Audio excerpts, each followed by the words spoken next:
So my secret is about abortion. I have had two in my life.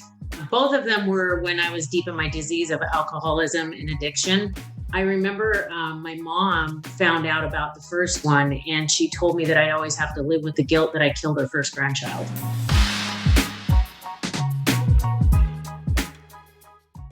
At JCPenney's Memorial Day sale, sizzling deals are on with store-wide doorbusters all weekend. Or bring home savings up to 50% during our Memorial Day home sale. Save even more with your coupon. And for all former and active military personnel, enjoy an extra 10% off in-store. Just show a valid military or VA ID at checkout. Shopping is back. JCPenney. Coupon valid on select styles through 5/30. Some exclusions apply. Doorbusters valid 5/26 through 5/30 and excluded from coupons. See store or jcp.com for details. Welcome to the Secret Life Podcast. Tell me your secret. I'll tell you mine.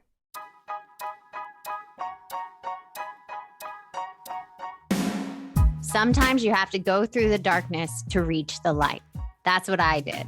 After 12 years of recovery in sex and love addiction, I finally found my soulmate, myself. Please join me in my novel, Secret Life of a Hollywood Sex and Love Addict, a 4-time bestseller on Amazon. It's a brutal, honest, raw, gnarly ride, but hilarious at the same time. Check it out now on Amazon. Welcome to Secret Life Podcast. I'm Breanne Davis-Gant. Today, I'm pulling back the curtains of all kinds of human secrets. We'll hear what people are hiding from themselves or others. You know, those deep, dark secrets you probably want to take to your grave. Or those lighter, funnier secrets that are just plain embarrassing. Really the how, what, when, where, and why of it all. Today, my guest is Julie. Now, Julie, I have a question for you. Dun, dun, dun. What is your secret? So my secret, I wish it was like one of those like funny ones, is about abortion. I have had two in my life. Both of them were when I was deep in my disease of alcoholism and addiction. And I think that the reason why I wanted to come on your podcast and talk about it is because nobody talks about it. I know. Because the incredible amount of shame and shit that is thrown at women who have had to make that radical choice in their life can be debilitating. It can be, it's one of those things that, you know, especially if you're an alcoholic and you're an addict and you're going through your recovery, and then all of a sudden now you remember and you bring up these things and you have to deal with them. I remember my mom found out about the first one, and she told me that I'd always have to live with the guilt that I killed her first grandchild. No. Okay, wait. That in itself just made me like so angry. Like, oh my God. I that's the thing. It's such a controversial subject. So as a host, a part of me wants to, you know, not offend somebody, but then it's a woman's right. So even when you say it, and I've had an abortion too. So let's just put it out there, right? Like right. I've done it too in my disease of sex and love addiction. You are not the only one, but it's hard to say that. But can we talk about when was the first one? What was the situation? So the first one, I was young. I had, can you say your age, or you don't want to share? I was around the age of 18, 19 years old. And they weren't very far apart, unfortunately. The first one was deep in my disease, and I was living at home. I had to move home. Mm-hmm. And I remember, you know, my mom was buying all the feminine products in the house, and she, you know, obviously noticed that something was going on, and she said something to me, and I told her, and she said that to me. And I was just like, if you want to talk about kickstarting someone into the shit pit of life and into disease, that I was like, I just kept getting dumping the chemicals into my brain just so that I didn't have to hear that statement ever again. I mean, what did you do? What was your expression? What did you say after your mother that gave birth to you says that to you? I mean, you're 18 years old. Do you know how hard it is to have a kid? You know how hard it is to have a kid. Yeah. And here's the funny thing, Breanne, is that I have had an abortion. Mm-hmm. I have a child that I have raised. I have a foster child, and my oldest child, I gave up for adoption because all I heard after I had had those 2 abortions, all I heard was my mother's voice. And what was funny is when I gave my son up for adoption, my dad came over to my apartment and he asked me, why would you do that? Why didn't you just get an abortion if you weren't going to keep him? Because now you've given away my grandson. Oh, And I'm like, you know what? I'm never going to fucking win. I'm never going to win in this situation. Like, my mom tells me I have to live with the guilt that I killed her first grandchild. And then when I gave us a child up for adoption, then I have to live with the guilt that I should have done this. And you're right. We are never going to please everyone. yeah. And I have a podcast and I'm going to talk about this journey on my podcast. And I told my mom about it. Mm-hmm. And I told her she's not allowed to listen to that episode. And when I say it, people are like, oh my God, and they want to be mad at my mom. And I will voraciously defend her because at that point in time in my life, Mm-hmm. I was such a trauma triggering, horrible, abusive, mean child to my mom. Well, you were an addict. I was an addict. I was in the throes of it. We're assholes, like the biggest assholes, the biggest In the selfish, world. self-seeking, egotistical narcissists. Like, we don't think of other people because you're in a disease. Your brain is not functioning on a normal level. No. And so, we talked, but she forgot she said that. As I've been sober, they always forget, right? And the longer I've been sober, like I've been sober for almost 31 years. And I remember I sat down with her one time and we talked about it. And she was devastated. Like, I can't even, it like chokes me up thinking about the look on her face when I told her what she said. Mm-hmm. And she's like, I would have never, Julie, I said, it's okay. I love you. You're my mom. And I'm a mom and I've messed up real bad, even being a sober mom, Yeah. because you still have those same, when you're a mom, Triggers. you have the same triggers. And guess what? As we grow up as parents, we're growing up raising children that are growing up. So as they're growing up, we're still growing up. And I was a very young mom. So there was a lot of shit that happened, but it's funny. The more I start talking about it, Bree, the more I find women that are like, I had one too. Yeah, that is the beauty of it. It's like, I know so many women that have and don't talk about it because they don't feel like it's their choice. Right. Because society puts on us that society owns our body, even though like men can have babies till they're 70, but they have no birth control on their side, like it all on the woman. And it's like, you do not own my body. Like, if I'm not ready to have a child and that mistake happens, I'm allowed to course correct it. Exactly. And then you have the people who are like, well, it had a heartbeat, da da da da da. And yes, I understand that. And trust me, I know what my choice was. Until I did hair for a long time, and I had a client that made some just rash comment, and she was What'd like, she say? She said, somebody was talking about, there was something about Roe versus Wade in the news or something like that. And she's like, she was like, oh, they just need to overturn that and da-da-da-da-da because it's murder and blah, blah, all that stuff. And then she goes, you know what? I'm so glad that, obviously you would never had to make that decision. I looked at her and I said, you know what? I appreciate that you think that has never crossed my mind. However, I will tell you that I've had an abortion. I gave a child up for adoption. I raised my son, and then I took in a foster child. So don't you dare tell me how my feet feel. Until you have walked in my shoes, don't you? Now, your shoes might be a little bit of a different size, but we still have worn the same shoes. So until you've worn those shoes, don't you tell me how my feet feel. Yeah, you don't know the background you came from or anybody when they make those decisions. And it's not a decision made lightly.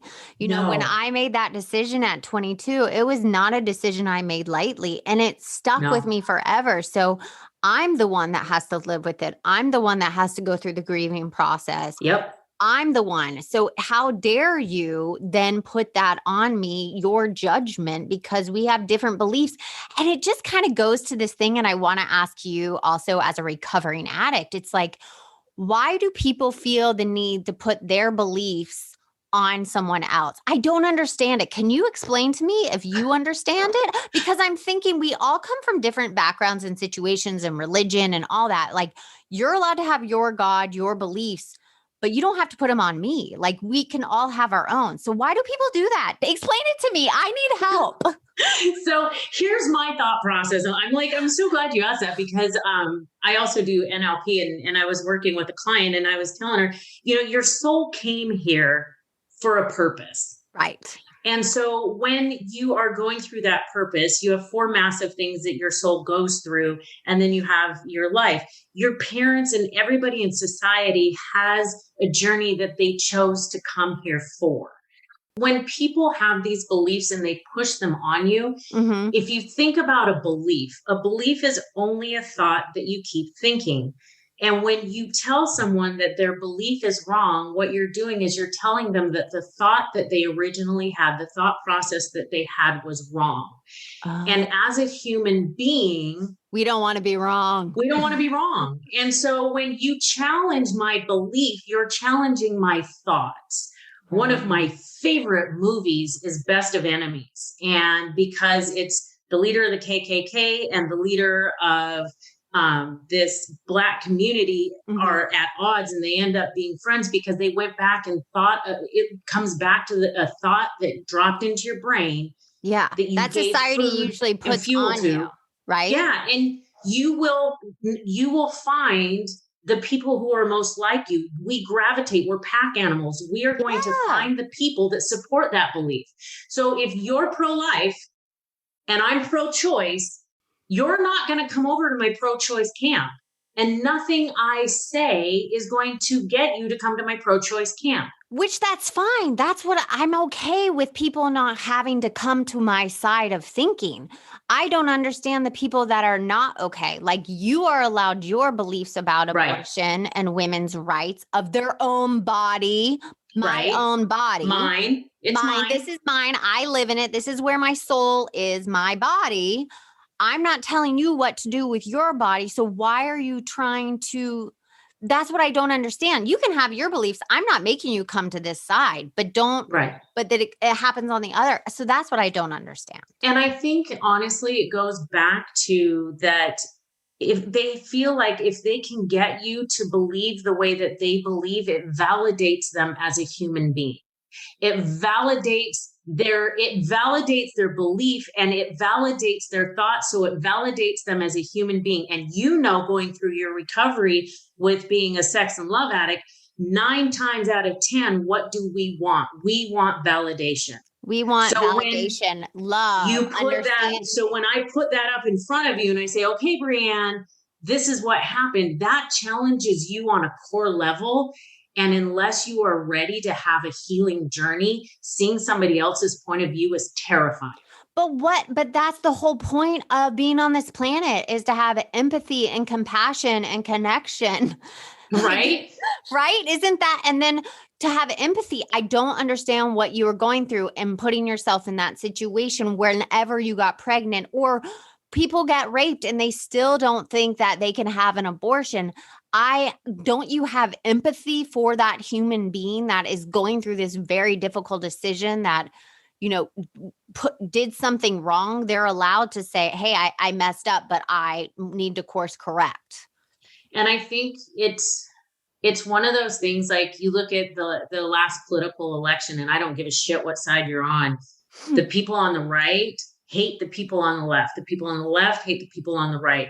And if people could just get past that point and realize that where you sit, you are a piece of skin wrapped around some meat and blood and veins, and you have the ability to create life, and you have the ability to change another person by telling your story and by trying to, when people, like when my mom said that, and when I've talked about it with other women, people have walked away from them, like left them, been like, if you did this, you had an abortion, you don't get to be part of this family anymore. And I don't understand it either, to be honest with you. Yeah. Walking through it, I actually have empathy for the people that hate me. Did you find out after you made those decisions that relationships were lost? Yes. I have had people that have chosen not to be friends with me because of them. And I go back to, I have to, as a human being and in recovery, I choose to have empathy for their beliefs but for the grace of God, there I am. So for me, the choices that I made, I mean, my second abortion was a late term. It was a 2-day procedure. Oh. And was it a D&C? No. Well, it was, but I had to go in and have the expansion of the cervix and all of that stuff. And that one was rough. I was into the hard shit by that time, and I didn't even know I was pregnant. What were you on? Well, if it went in, the only thing I didn't do is put a needle in my arm, because I knew in my brain that if I, in my warped sense of thinking, that if I actually put a needle on my arm, then I was an addict. Did you do drugs that you could put in your arm and you just took them orally? Yeah. Oh yeah. Okay. Like I smoked heroin, like I've smoked crack. I mean, I've done all of those, but for me, in my warped sense of brain, it's like, well, as long as, I don't put it in my arm, then I'm not an addict. Hey, Secret Life podcast listeners. This is Tab and Gretch from Housewives of True Crime. We know you like juicy secrets and hearing the fascinating tales of people's lives, so we think you would love our true crime stories. Every week, we give you a new episode of true crime on the lighter side, so you can sleep at night. We are two friends that love comedy, sharing a little bit about our lives, and we know that you will also become our BFFs too. So check us out at Housewives of True Crime. Clink, clink. Introducing Under Armour's Infinity High Sports Bra. Its ergonomic design is molded to support the natural movement of your body. With cord-out padding, the better breathability eliminates extra bulk without sacrificing support. And quick-dry padding is Under Armour's fastest-drying padding yet. When you're lifting heavy, running fast, and pushing yourself further than ever before, you need a bra that will help you go that extra mile and make you feel your best. Shop the Infinity High Sports Bra now at UA.com. Oh, I love it. I love that you separated yourself from the other addicts that I love that judgment, because we are still judgmental as addicts, we're if I don't for me, I'm not the horrible sex addict. I've never had a one night stand that. Sometimes I say that because people think that's what sex addicts are. And I'm but I don't do that. Even though I think nothing's wrong with one night stands, it just wasn't my thing. But it's so funny we have that belief. We're I'm not fully an addict because I didn't shoot it in my arm. Right. I did it. And I didn't do it every single day. But, when I went in for the procedure, they told me about it. And before the next day, you're not supposed to have anything in your system. I got so loaded. Loaded the night before because I knew what I was doing. And after that happened, girl, I could take hours and tell you the story after. It was just, I wanted to die. Yeah. Do you think you were trying to kill yourself? I've tried it twice. Yeah. I tried it twice. Thank goodness I'm a wussy and I don't like pain. And how did you try it? Did you just try taking drugs, or did you? Both. I was going to slit my wrist. I literally was going to split my wrist. I have a little tiny scar right here on my wrist where I don't know if you can see it or not, but right there, I have a little tiny scar. Yeah. So I was going to slit my wrist and I got down I don't know, maybe a half an inch. And I was like, that hurts. Ouch. No, I don't want to do that. Oh my God. I've never had someone describe, we sound like we're hanging out, laughing, but this is a serious thing. I've never actually heard someone talk to me about the actual cutting, trying to kill themselves. And they were like, ow, ow, that hurts. Never mind. Yeah. I was like, never mind. And so then I was like, well, this is a stupid idea. And then, Gus, God, universe, spirit, Gus was like, bitch, I ain't done with you yet. You didn't know. Let's go. And so I would be okay. And then I would fall back and I would be okay. But, a lot of it, that guilt and that shame of I did that. Yeah. And learning that even though we did that in our past, and I did that in my past, and I chose to make that choice twice, it doesn't make me a bad human being. It doesn't make me a horrible person. It just meant that in my life, I made choices. And I don't believe that there's somebody up in the sky with a clipboard that's sitting there going, okay, well, Julie did this, check, she's going straight to hell. Oh, well, she did this, so we're going to let her back in. And, I'm just going to beg for forgiveness and I'm going to get a cookie and a pat on the head and I get to go through the pearly gates. I don't believe like that. I don't If either. you do, that's fine. And I believe we are not bad people. We have done No. bad things, but that doesn't define us as people. And they're survival tactics. You did those things because you had to survive. And that's the only way you knew how to survive. And that's everybody is just trying to survive on this thing we call, life, which is Right. ups and downs. And I truly believe anybody that does things they're not proud of doesn't define them as a person. And if you're willing to admit you're wrong, yes, you're willing to admit to go through the pain yep. and get on the other side. Now, if you keep doing it and not taking responsibility, that's one other thing, right? Yeah, that's a choice. And it's funny when I heard about your podcast and like I emailed you and I said I want to talk about abortion. I was like, bring it back, unsend. Don't say it. Don't say it. You're like, and then I was delete. delete. But then I was like, oh wait, she's a celebrity. I'm just a little peon. She's not going to pick me. It'll be fine. I'll be fine. And then I was like, holy shit. I'm like, let's do it. And I'm like, oh my God, no. Oh God, she did it. She said it. Okay, we're going to do this. And I told my mom I was going to do this episode and she's like, she said, Julie, I am so proud of you because she said, by telling your story, hopefully there will be a mama out there who doesn't hurt their daughter the way I hurt you. Oh, see, those are the beautiful moments when you're willing to tell your story and your truth. And hey, I did this. I've been through this. It was horrible. I don't want to go back to that darkness. I'm on the other side. And now I want to share my experience, strength, and hope with someone else. And I just have to say, just you talking about it makes me feel a little less alone because I had an emergency D&C when I lost, my child before my son while working on set of 6. Like I lost the baby on set and I had to go to the emergency room and they had to and it was the most painful experience. And people made me feel bad about that don't believe in abortions, that I should have still had the baby, even though it wasn't alive anymore. And I just didn't understand that. And I've had a lot of not shame as a woman when things like that happen, but just you saying it is like, okay, I can say it out loud. I've wrote an article about it, but saying it out loud is a lot different. So thank you. I did a Facebook Live. Oh, you're welcome. And I did a Facebook Live and I said that on my podcast, I'm going to talk about my experience with abortion. And it took everything in me to actually say the words because in my there's so heart, much judgment. So much judgment.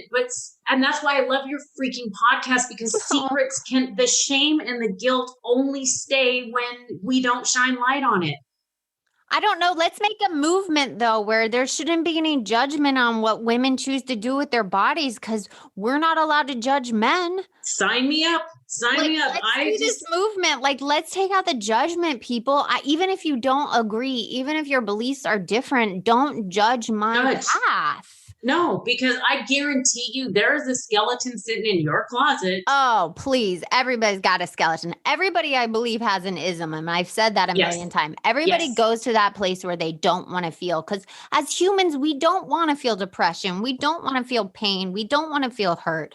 Heartaches are terrible. So we all do something. So I agree. Completely. I'm 100% in that movement. And that's why I have my podcast. That's why I have my courses. I just made a post on Facebook and I was pretty raw and real. And it's like, when I stand in my truth and when I stand in my power, and when I stand here saying, this is me, I give permission to other women to stand up and say, okay, so you did that and you're still alive and you're okay. Okay, then I can do it. So it gives, when we stand in our power and our truth and when we share our stories, we give other women permission to share their stories and to understand that they're not alone.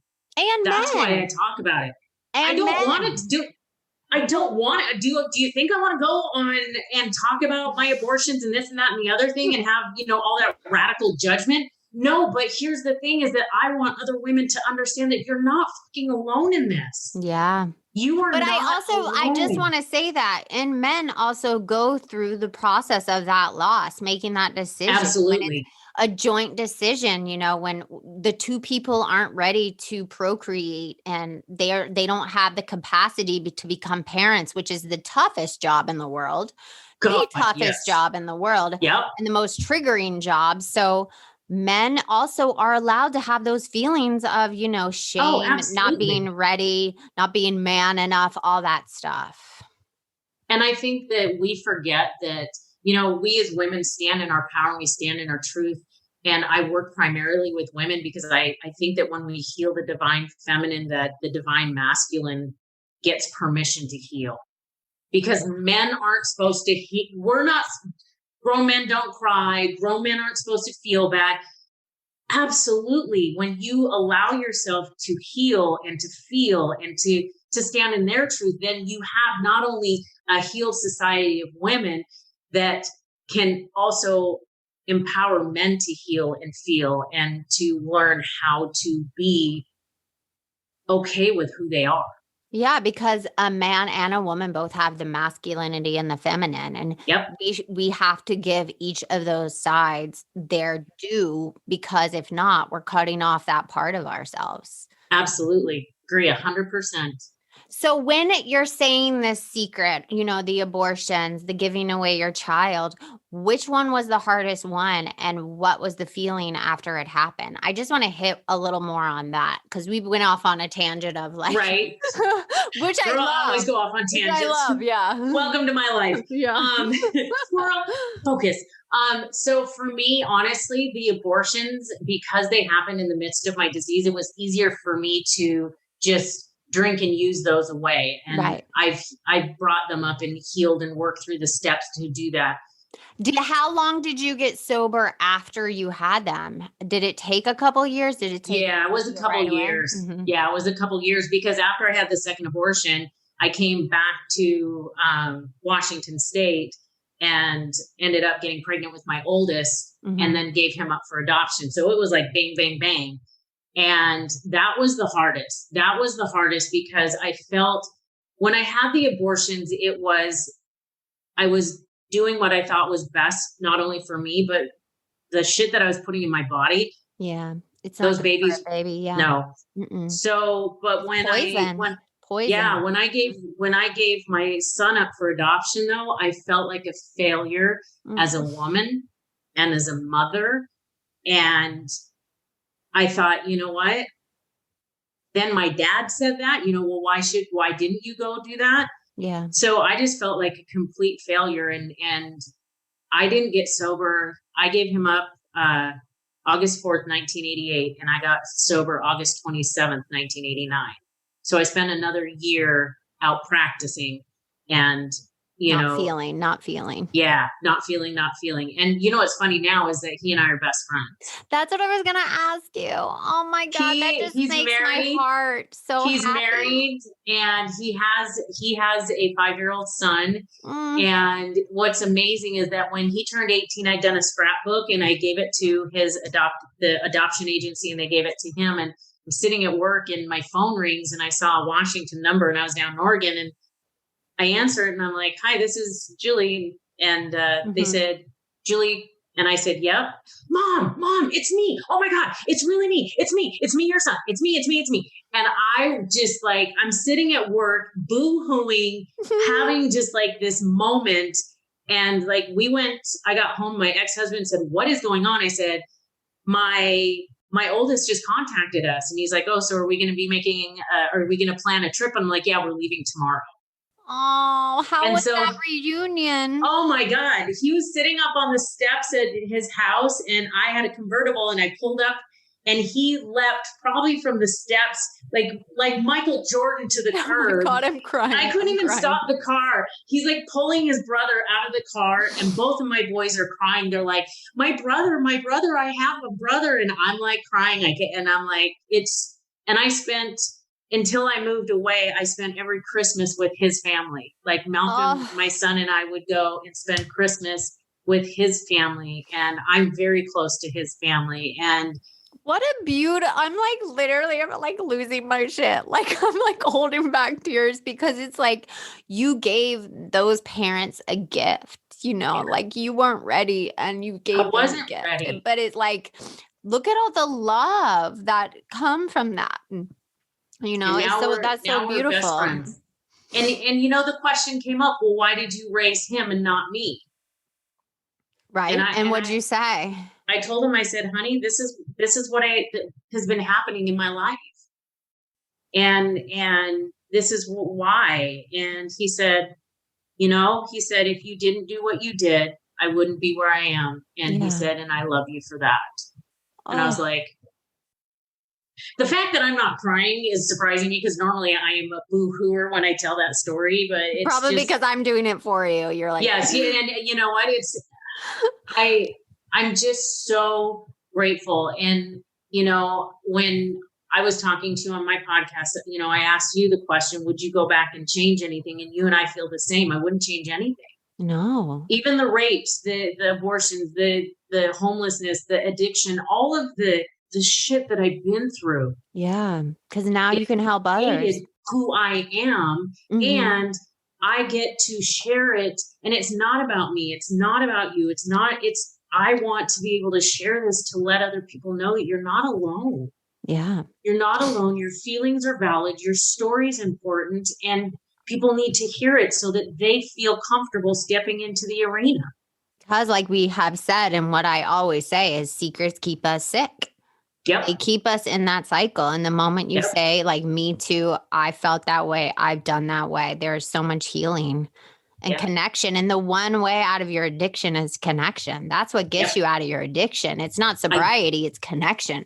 Oh my God. I read that article this morning where they were talking. I read that article this morning where they said that addiction is the cure to addiction is not sobriety, it's connection. No, it's connection. Yeah. It's the rat project where they had the two, they put the rat in with the water, with the regular water and then the water laced with heroin. And when they gave them a community, the rats very rarely went and got the water with the heroin. They wanted community. They wanted connection. They wanted to feel like. Well, that's it. When I go in my addict mind, because I'm still an addict, I still have those addictive thoughts that then want me to self-sabotage and say I'm not worthy enough. I'm not good enough. I'm not lovable. Someone's going to abandon me. When I go into those thoughts, the one thing that gets me out of those thoughts is picking up the phone, doing the podcast, reaching out to my sponsor, just being of service to somebody else. That is the one thing. And it's funny because you just said that. And as soon as we get off here, I'm going to record my podcast episode about my journey of abortion. It's time. Oh, okay. Perfect. Well, that's perfect. But I have to say one more thing. Yes. If someone is listening, if they've been through half of what you've been through or exactly what you've been through, or even have the judgment that you maybe should have had those kids that you aborted because look at the experience with your son. You know that someone's going to be thinking that. What would be your response to them or to someone else struggling in the same shoes? First of all, breathe and remember that it's a choice. If you can think about which options you have. Mm-hmm. And if I walk through this door, will I be able to heal from it? Will I be able to look in the mirror? Not worried about what the hell anybody else says, because the peanut gallery does not have the right to be in your mind. If you can walk through that door, and if you think about your life, 3 months, 3 years, 20 years, 30 years, look ahead, because it really is about you. Your heart knows the decision you need to make. Yeah. Your mind is a trickster, and your mind will listen to everything that everybody else says. Go inside, listen to your heart, listen to your gut, because your gut won't lead you wrong. And if you make that decision, it is okay. Mm-hmm. Your feelings are valid. Everything that you're thinking is valid. And please, please, please do what is best for you and reach out. Find one person that you can talk to, that you trust, that you can reach out to and have that one person to have that tough conversation. And then at the end of the day, it doesn't matter. I see people all the time. Should I have short hair, long hair, dark hair, light? Who cares? It's your hair. So do what's best for you. Yeah. Feel the fear and do it anyways. Yeah. And I think the last thing I love that you said, listen to your heart, and people are like, how do I do that? And for me, what really works is to get silent. Get quiet. Get silent. and you just turn it over and ask for guidance, and the answer does come in some form. And that, even if it's, you think you are going to make the wrong decision, there's actually no wrong decision. Nope. There's never a wrong decision, because here's the thing, we're never going to get it done. So if we're never going to get it done, then whatever you decide is just going to take you down a different path. It's not a wrong decision. It's just a decision to take a different path in your journey. And you don't go on vacation to hurry up and come home. You go on vacation to have a journey and create memories. So it might not be the easiest path, but you're going to learn something. So don't be scared of going down that path. Find the people that support your path. Exactly. I'm so glad you came on. Can you tell everyone where they can find you if they have more questions or need some support? Absolutely. Find you. Absolutely. I am not anonymous. It was so funny because you're like, we can delete. So I'm like, oh, girl, trust me. I don't even care. So like, you can use my whole name on this because they're going to find me anyways. Okay. I have a podcast. It's called Be the Phoenix of Your Own Life. It's on Apple, Spotify, all that. You can find me, friend me, follow me on Facebook. My last name is Paulston. And I'm on Instagram at Divine Phoenix Rising. So yeah, I don't feel the shame anymore, because if people want to reach out and tell me I'm a horrible person, thank you. But I'm in the South now. So like, you being from Georgia, we're just like, oh, bless your heart. No, I mean, like we said, if people want to reach out and even say that, maybe there's a connection that you can make. Everybody has a decision in their life, and God bless anyone that makes the decision to better their life or get on the other side and been through hardships. So thank you so much for coming on and sharing your truth and your secret. Thank you. I appreciate you. And if you want to be on the show, please email me at secretlifepodcast@icloud.com. Until next time.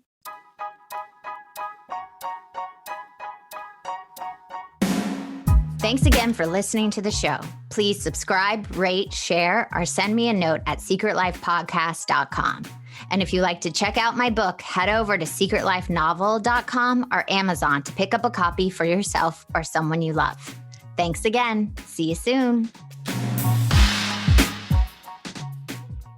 At JCPenney's Memorial Day sale, sizzling deals are on with store-wide doorbusters all weekend. Or bring home savings up to 50% during our Memorial Day home sale. Save even more with your coupon. And for all former and active military personnel, enjoy an extra 10% off in-store. Just show a valid military or VA ID at checkout. Shopping is back. JCPenney. Coupon valid on select styles through 5/30. Some exclusions apply. Doorbusters valid 5/26 through 5/30 and excluded from coupons. See store or jcp.com for details.